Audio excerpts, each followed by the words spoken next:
Here on Monday, January 27th, the soccer trial of the century, shall we say? NASL versus MLS and USSF. We're a couple weeks in. We had a couple of videos with Stephen Bank talking about, what each side has to prove here. There was testimonies last week, Galati and Garber. There was also stars like Carmelo Anthony took the stand and testified about the losses he took.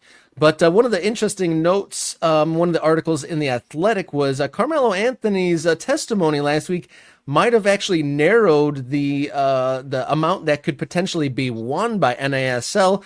The judge in this case didn't seem too impressed by an owner being brought up to the stand because the case is a league complaint. The antitrust suit is league versus league and a governing body.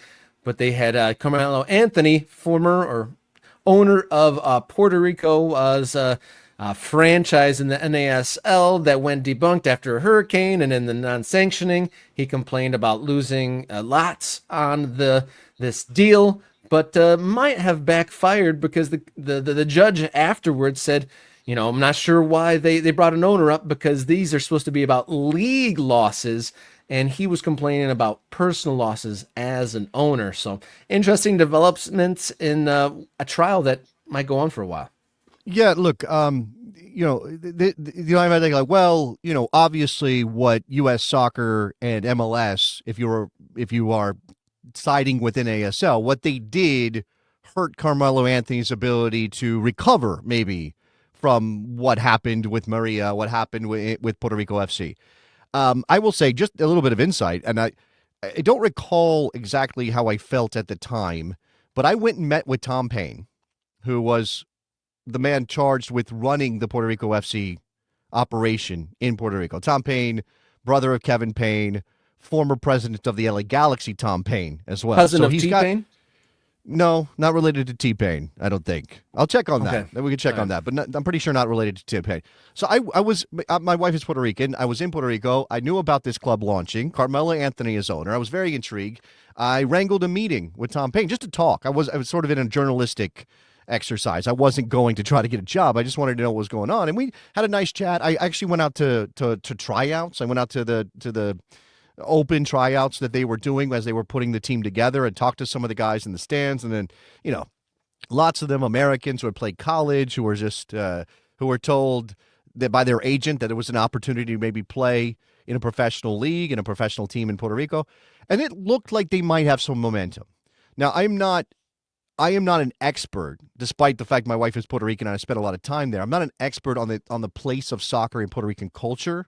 I can only tell you what my observations are when I go. There are lots of jerseys on little kids, on young people. There is certainly the same kind of vibe that there is in a lot of American cities where it's not, you turn on your local sports talk radio station and you're probably not hearing a lot of soccer. They're not really breaking stuff down, right? They're not talking MLS. They're not talking Champions League. It's not really making it, right? Especially during the NFL season as we head to the Super Bowl. But there is obviously a sort of a subculture where there are lots of people who care about soccer in any given metropolitan area, in any given city. And Puerto Rico's like that, right? But it never felt like it was guaranteed. And they had a team that lived and died in the Puerto Rico Islanders, who played in, I guess it was the old A-League, USL before the split. I'm trying to remember the timelines here because, of course, NASL was born out of a split with other USL owners. So this is what makes it complicated. I'm just saying what I'm trying to get to here is that it was always going to be a tough lift for professional soccer in Puerto Rico, just like it is in many American places. And Carmelo Anthony going up on the stand and saying, I lost a bunch of money and I couldn't come back from the hurricane, absolutely does seem like a ridiculous thing to put in front of the jury when what you're saying is we didn't get to compete because USSF and MLS screwed us.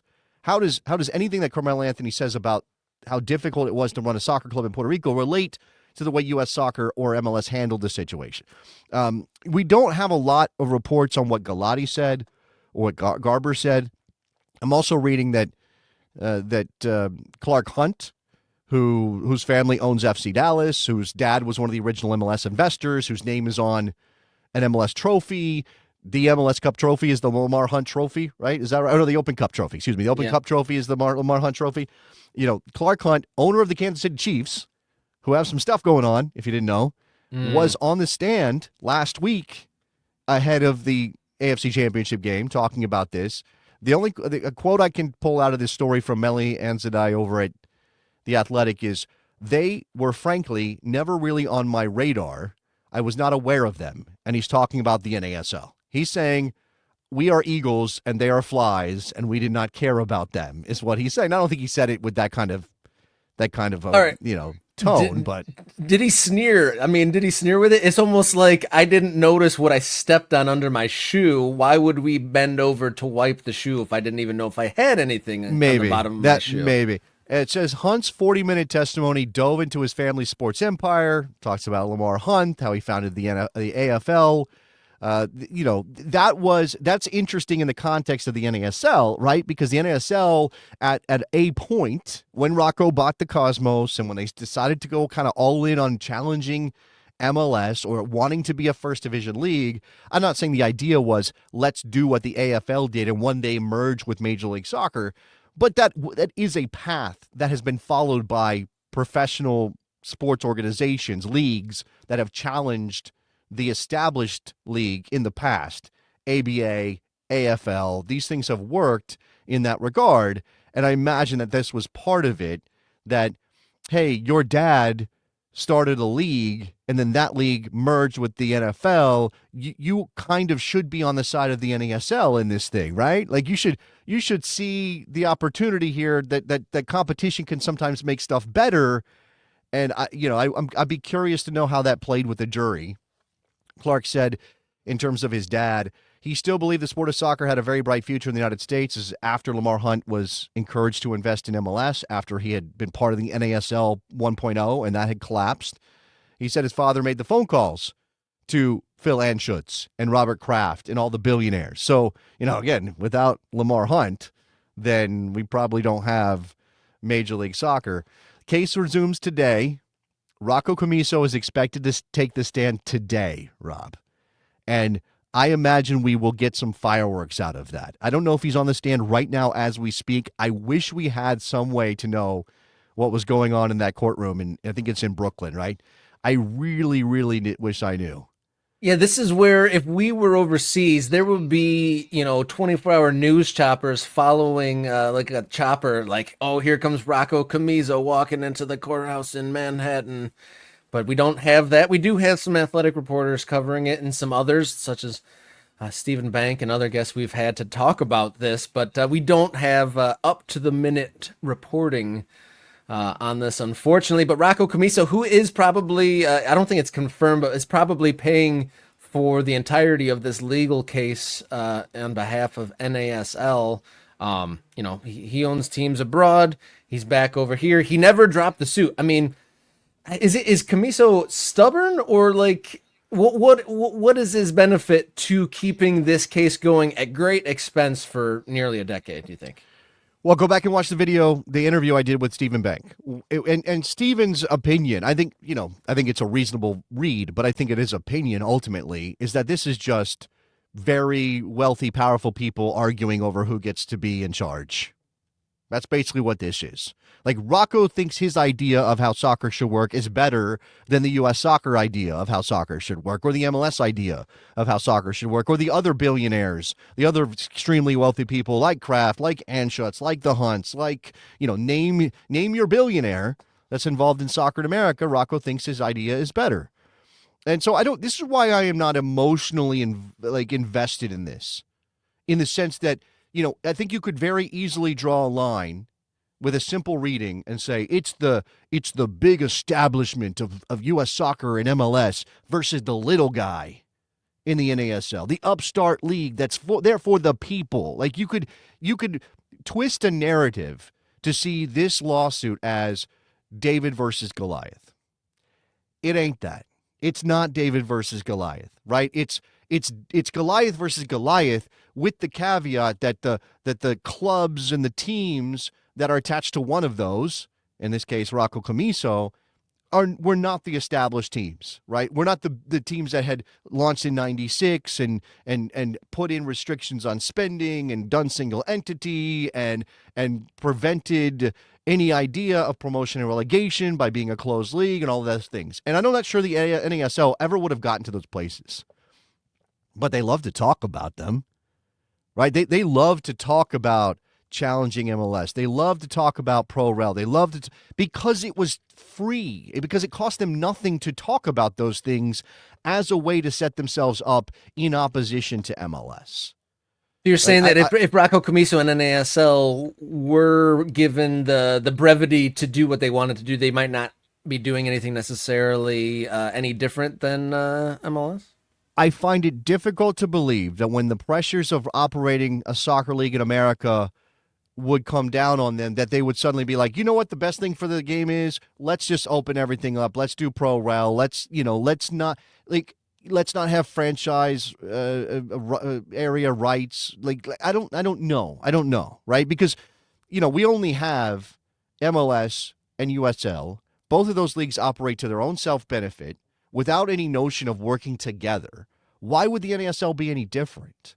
Why do we imagine, after so many years, going back a century in this country, of leagues coming and going because the people in charge ultimately cared about their bottom line, or ultimately cared about their investment over the sort of, romantic notion of what we want soccer to be in this country? Why would it be different with NASL? I don't think it would.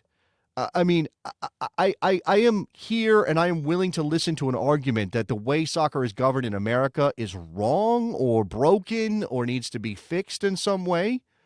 But I do want to be sure that we're all very clear-eyed about the ideas of, if that came to pass, let's say Rocco wins the lawsuit and is awarded a ton of money. I think $500 million is the cap on this right now.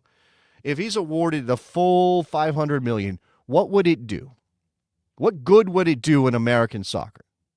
Do you see any good coming out of it? Show me where that good might be, and I will listen. Maybe I'm not seeing it.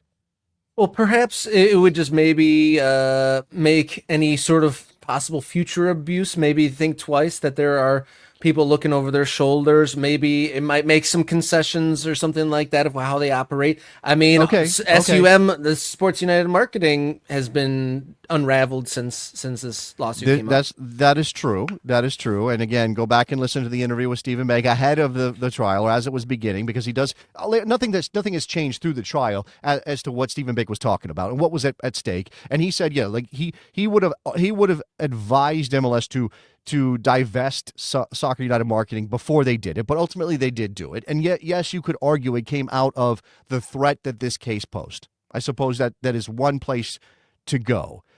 But again, what's at stake here is kind of different than the question. The question is very narrow, and it's not clear. There's a lot of gray area here, right? And that's something that Stephen said as well. It's not like what MLS did was conspire. Okay, it's difficult to prove they conspired against the league rather than just sort of operated in a way that was sort of normal business, right? It's difficult to prove that U.S. Soccer and MLS got together and said, you know what we're going to do? We're going to conspire to crush the NASL. There are no evil actors of that level. This is not a Bond movie. There's no person in a volcano lair stroking a white cat cackling over ending an upstart soccer league's life. That's not what happened here. So again, it's a legal question. It gets kind of boring and bogged down, and who knows what the result will be. But I'm still interested to see what happens here. I feel like you just verbally designed the thumbnail for this video. It's Don Garber stroking a white cat. Is the conspiracy in for MLS versus NASL?